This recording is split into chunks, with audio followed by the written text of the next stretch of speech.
Hello, welcome to Bollywood spy. Pratiksha ji, कैसी हैं आप? सबसे पहले बिल्कुल मस्त बढ़िया चंगा। सबसे पहले आपसे जानना चाहेंगे, आपका वसुधा में कैरेक्टर देख के काफी दर्शकों ने आपको बहुत प्यार दिया, बट बहुत ही अनएक्सपेक्टेड आपका शो से निकलना रहा। सबके मन में सवाल है, ऐसा क्यों किया आपने? बट क्या था रीजन? क्या शो का ट्रैक खत्म हुआ या ये आपका डिसीजन था? आप जानना चाहेंगे, आप बताइए। नहीं नहीं, शो का ट्रैक तो बिल्कुल खत्म नहीं हुआ है। Production didn't want me to go. Even मैं भी नहीं चाहती थी जाना, बट नंबर ऑफ डेज और मुझे करिश्मा में वो बात नहीं लग रही थी जो पहले थी। जी। तो मेन रीजन था number of days, because Mumbai में सर्वाइव करना is very difficult. And Covid के बाद बजट का भी बहुत इशू हुआ है। तो मैंने 8 महीना दिया इस शो को कि आई वेटेड फॉर 8 मंथ्स कि चलो आगे होगा, कुछ होगा होगा। बट नहीं हो पाया। प्रोडक्शन ने भी ट्राई किया, क्रिएटिव टीम ने भी ट्राई किया, it didn't work out.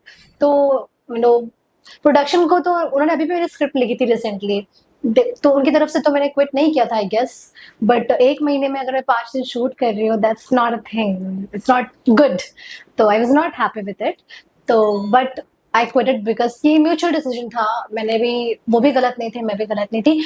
And हाँ, मुझे प्यार नहीं मिला इस शो में, मुझे इतनी गालियां पड़ी है इतनी गालियां पड़ी है कि एक टाइम ऐसा आ गया था कि मुझे लगा था बस I can't do it any more. तो ऑडियंस की तरफ से? बहुत भाई, एक बार तो मैं लिफ्ट में जा रही थी, एक एजेड वुमेन थी, दादी माँ के एज की, she just shut the door in front of me.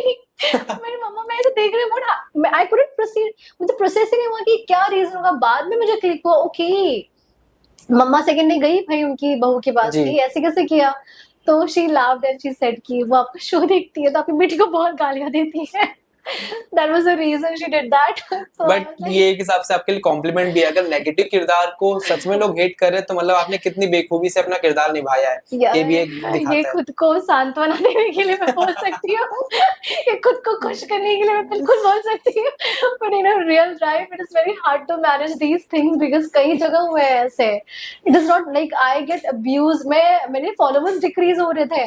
लोग मुझे यूट्यूब जहां मैं दिखती हूँ वहां मुझे लोग गालियां दे रहे थे। अच्छा, मेरे एक नजर भी पड़ गई लोगों पे, अरे ये बैठी हुई है मनहूस लड़की, ये वो। तो ये बोलने में बड़ा अच्छा लगता है, खुद को खुश खुश करना, यार I did my job well. But जैसा कि हम सब जानते हैं, आपने काफी तरीके के शो किए। उड़ान हो गया, अपना टाइम भी आएगा, बालिका वधू 2, नथ, जेवर या जंजीर। इसमें से आपको आपका फेवरेट कैरेक्टर कौन सा लगा, जो अब तक का आपका बेस्ट कैरेक्टर आपको लगा है? मैंने सारे कैरेक्टर्स तो बहुत दिल से किए थे, बहुत उम्मीदों से की थी, बस करिश्मा ने ना मेरी उम्मीदों पे खड़ी उतरी है। तो करिश्मा ने मुझे बहुत इंटरनेशनल फेम दिया। I was in Bangkok and people recognised me there. इससे पहले मैंने बड़े बड़े चैनल्स पे शो किए, बट वो चीज मुझे नहीं दिखी जी। जो इंडिया में, जो मुंबई में लोग very, they are very used to actors. But जो होता है ना एक लोग जो आप जिस चीज के लिए काम करते हैं, वो मुझे बैंकॉक, थाईलैंड, ऐसा कोई इंडियन रेस्टोरेंट नहीं था जहाँ मैं गई हूँ और लोगों ने मुझे ना पहचाना हो। तो करिश्मा का ये वर्ड था। और मैंने करिश्मा बहुत लंबे टाइम किया, मैंने 1 साल 3 महीने किया। तो ऑफ कोर्स ज्यादा प्यार आपको जिस चीज के साथ ज्यादा टाइम स्पेंड कर रहे हो, ज्यादा प्यार उस चीज से हो जाती है। तो I love Vasudha, like even I met the best people on this set. मुझे पता ही नहीं चला कि 1 साल 3 महीने निकल गए। मतलब आई डोंट इवन, मुझे तो मैं अभी भी मतलब 2025 में हूँ, मुझे लगता ही नहीं कि 26 में 2025 ही हूँ, 24 में हूँ, सॉरी। तो मुझे ऐसा लगता है कि ये साल निकल गया, मतलब 25 भी खत्म हो गया, 26 आ ही गया है। बिल्कुल। तो ये जो टाइम था मुझे पता ही नहीं चला कहाँ गया। तो वसुधा। ओके।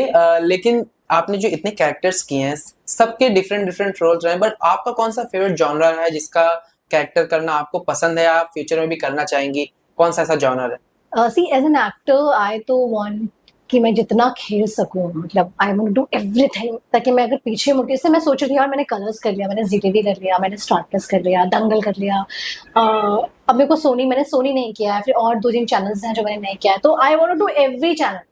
और वैसे ही मैं चाहती हूँ कि मैं सारे कैरेक्टर्स को as an actor I want to explore everything.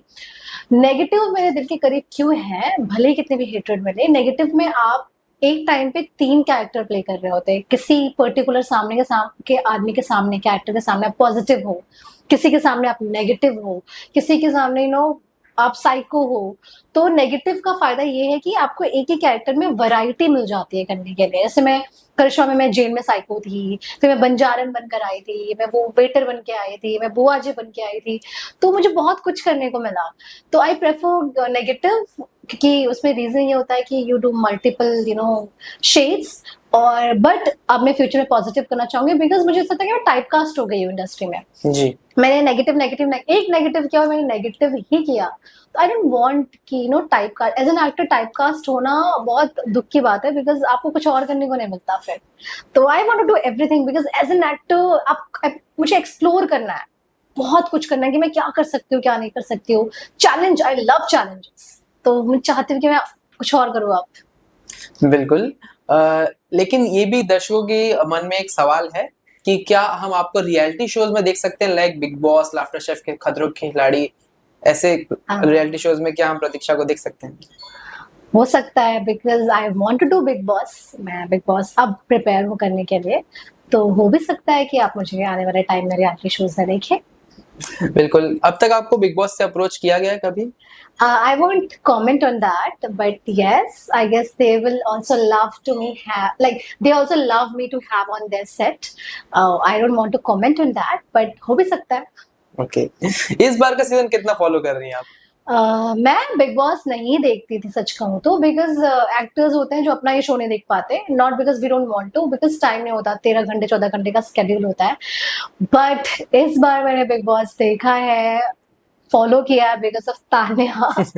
I love her smartness, क्या भाई बंदी फर्स्ट डे से लेके आज तक वही टॉपिक है, टॉपिक ऑफ द ईयर वही है, हर जगह वही छाई हुई है। तो एक्चुअली बहुत मुश्किल होता है कि आप बने रहो थ्रू आउट द शो, आप दिखते रहो, तो शी डिड दैट। ओके। ये एक सवाल है काफी उठता है कि क्या आजकल के टाइम में जो एक न्यू जनरेशन है, इसमें सोशल मीडिया पे आप अगर ज्यादा एक्टिव हैं तभी आप दूसरों की नजर में मतलब आपका टैलेंट दिख के आता है क्या? मतलब जब कास्टिंग के टाइम पे ये मैटर करता है कि आपके कितने फॉलोअर है या आपकी कितनी रीच है, कि आप कितने फेमस हैं सोशल मीडिया पे? लेटली तो यही चल रहा है कि जितने फॉलोवर्स उतना बड़ा कैरेक्टर।